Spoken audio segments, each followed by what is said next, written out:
Ô, Dani, você tinha algum. Você mensurava assim, quanto tempo por dia? Olha, eu sempre me perguntam isso, sabia? Sempre me perguntam isso. Sério? Quanto tempo você fica estimulando o Rafa? Eu sempre falo para as mamães, gente, o Rafa tem um tempo de concentração muito pequeno. Lá atrás, ele já tinha um tempo de concentração desse tamanho. Hoje, com a descoberta do TDAH, que é uma nova aquisição, Sério, Dani? TDAH combinado, que é desatento Hiperativo e hiperativo. e impulsivo. Impossível, bem os dois mais o TEA. Então, assim, já naquela época já era difícil. Então, o que eu fazia? Eu distribuía as atividades. Quando ele não estava em aula, um final de semana, por isso que eu falo que eu tinha o Sabadão da Alegria. No sábado eu fazia de manhã e de tarde atividade com ele. Aí eu fazia 3 atividades, colocava uma sensorial no meio, um brincar no meio, uma coisinha que ele sabia fazer muito bem, outras mais desafiadoras, pronto. Aí vamos brincar agora. Aí ia brincar com ele, balançar. De tarde fazia mais algumas coisas assim. E sempre foi assim. Agora com a escola, depois que ele foi crescendo, a gente foi diminuindo. De manhã eu não faço. No dia que ele tem terapia à tarde também eu não faço. A gente só fica com a tarefa da escola. E no dia que não tem terapia, que são só 2 vezes a semana, aí a gente faz algumas atividades. No Muito foco que a bom. gente está querendo trabalhar, se que eu quero trabalhar com ele. Mas sempre, nunca teve assim, gente, esse negócio de ficar 20 minutos caiu a tua luz de novo. Pois é, Ela mas ficou continua aí, tô aqui. tá. Agora, esse negócio de ficar meia hora sentado com ele fazendo uma atividade nunca aconteceu. Eu nunca consegui fazer isso. Jamais consegui. Ele tem o tempo de concentração muito, muito, muito pequenininho mesmo. E nesse meio tempo, o que eu fui aprendendo é colocar as coisas que ele gosta, né, no meio da atividade. O que eu posso fazer? O que eu fazia na época? Vamos fazer 3 atividades, filho. E depois a mamãe vai abrir o portão ali ó, no quintal e você vai brincar. Aí ele ia brincar. Então eu sempre colocava um reforçador, né? Não, não gosto de falar assim reforçador, mas eu gostava de fazer combinados com ele. Vamos combinar, o que a gente vai fazer, né? E aí dava certo, dava super certo. A gente tem que jogar com as armas que a gente tem, né? Eu percebo muito é que assim, Thaís, eu não sei por onde começar. Thaís, eu não sei o que fazer. Eu não tenho essa criatividade. Eu não faço, eu não fiz normal, eu não consigo criar essas estruturas de Eva, gente, também não, tá? Eu também não sei fazer essas estruturas, não. Eu vou muito pela criatividade mesmo. O que eu não consigo, eu vou lá e compro, né? Dou meu jeitinho lá.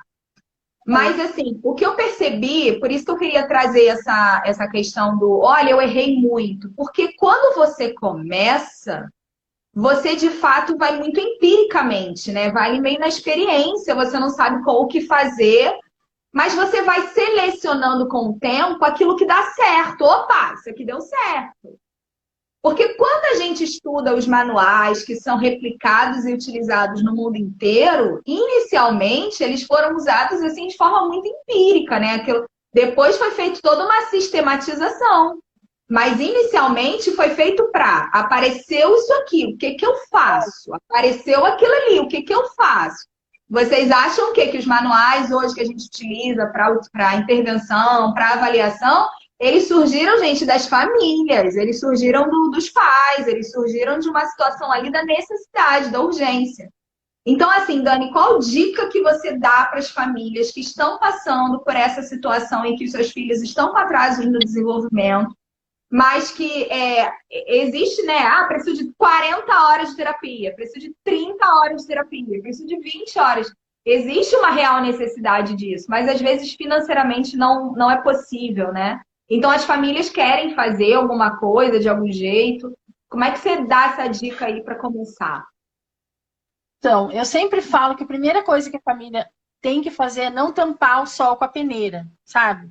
É realmente ir atrás do que o meu filho está com mais atraso e aonde estão os atrasos dele. Se você não tiver condições de saber isso, vai perguntar para os terapeutas. Se você não tiver ainda terapeutas, vai atrás dos marcos de desenvolvimento. Eu até criei um guia que eu chamo Guia das Mamães, que eu sempre deixo lá no meu. Eu não sei se ele está no feed, mas hoje eu vou colocar lá no meu na bio para as mamães lerem lá, porque o mínimo assim é muito ali, tá muito assim resumido, né? Porque não é uma coisa para profissional, né? Mas ali para você ver em cada área do desenvolvimento, por idades, até os 5 anos, pelo menos, para a mãe ter uma ideia de aonde que tá as lacunas. Porque, ó, eu mesma olhava, tinha coisas que o Rafa já tinha 5 anos e eu olhava lá em 2 anos no Marcos, do desenvolvimento, e ele não tinha. Coisas de noção de motricidade fina, questão motora mesmo, muita coisa de criança de 2 anos, ele com 5, 6 não tinha. E aí, o que É, que você tem que fazer? Você tem que correr lá atrás e ver, exato. ele não faz isso, isso, isso. Ok, mas são muitas coisas. A questão é que o autismo não é só numa área, é em uma, duas, três, quatro, cinco. Você fica meio doido se você for ver. Mas você tem que eleger, tem que elencar o que, que é prioridade no momento. Ah, é a fala? É a fala. É a escrita? É a escrita. Tá, ok? Atrás da escrita, o que, que tem? Ah, meu Deus, eu tenho que ver movimento amplo.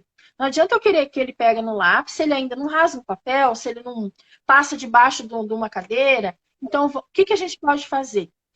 Para chegar nesse nível, é um pouco difícil, mas não é impossível, porque hoje em dia, quem está nessa questão de estimulação, sempre está falando isso. Tantos meus destaques lá eu separo, né? Motor amplo, motor fino, todas as áreas ali que precisam ser trabalhadas. Mas para começar, o pai mesmo, que está assim cru nisso tudo, precisa entender os marcos do desenvolvimento e enxergar aonde que o filho dele mais precisa e onde tem mais atraso. E bater naquela tecla, né? Só que assim, habilidades básicas em casa, AVDs, é coisa de família.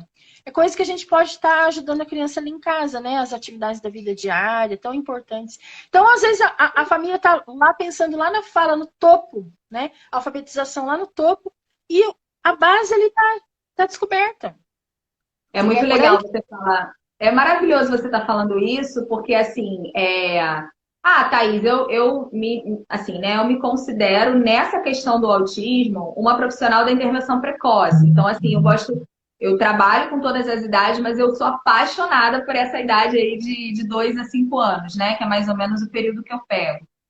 Então, às vezes você fala, não, mas às vezes você está com uma criança de 6 e de 7, gente, está com atraso lá de 4 anos de idade. Então, a gente tem que estimular aquelas áreas lá de 4 anos. A criança não alfabetiza, porque não tem habilidade preditora desenvolvida. Então, a gente tem que pegar lá atrás.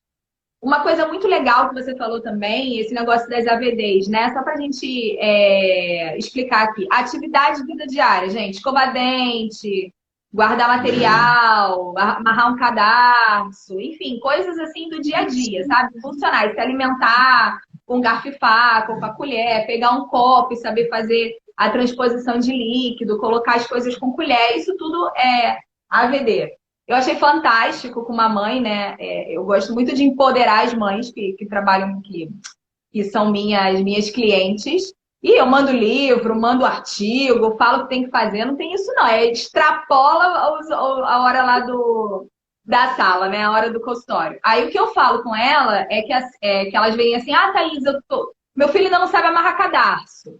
Ela comprou um sapatão, assim, né? Um sapato grande, assim. Ele fez aquilo constantemente durante um tempinho na semana. Pronto, aprendeu. Sim, é coisa que você tem que pegar por semana, é o que eu falo para as mães. Qual é? Eu até coloquei essa pergunta ontem. Que AVD você está trabalhando essa semana com o teu filho? É uma semana, sabe?